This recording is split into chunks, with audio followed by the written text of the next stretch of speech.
স্বজন আর দীর্ঘদিনের সহকর্মীদের উপস্থিতি রাজধানীর এই বেসরকারি হাসপাতালের সামনে। সড়কের পাশে দাঁড়ানো অ্যাম্বুলেন্সের ভেতর তখন বাংলাদেশ ফেডারেল সাংবাদিক ইউনিয়নের সভাপতি রুহুল আমিন গাজীর মরদেহ।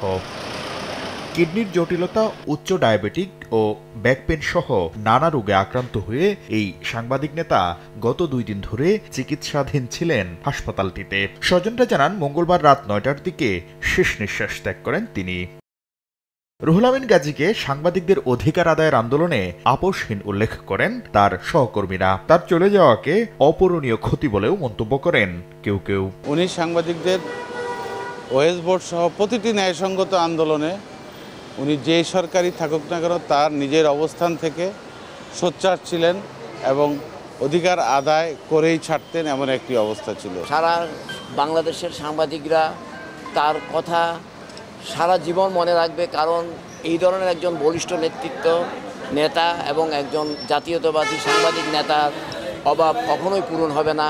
শেখ হাসিনা সরকারের আমলে টানা 18 মাসেরও বেশি সময় ডিজিটাল নিরাপত্তা আইনের মামলায় কারাবন্দী ছিলেন রুহুল আমিন গাজী। স্বজনদের অভিযোগ, কারাগারে গুরুতর অসুস্থ হয়ে পড়লেও জামিন না দিয়ে তাকে বঞ্চিত করা হয় চিকিৎসার অধিকার থেকে।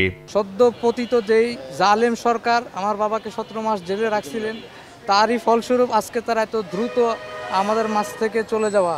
বুধবার দুপুরে জাতীয় প্রেস ক্লাব প্রাঙ্গণে রাখা হবে রুহুল আমিন গাজীর মরদেহ।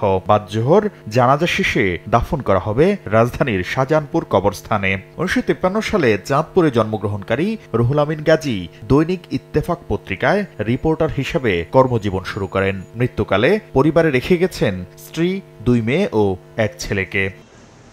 শাকির আহমেদ, সময় সংবাদ, ঢাকা।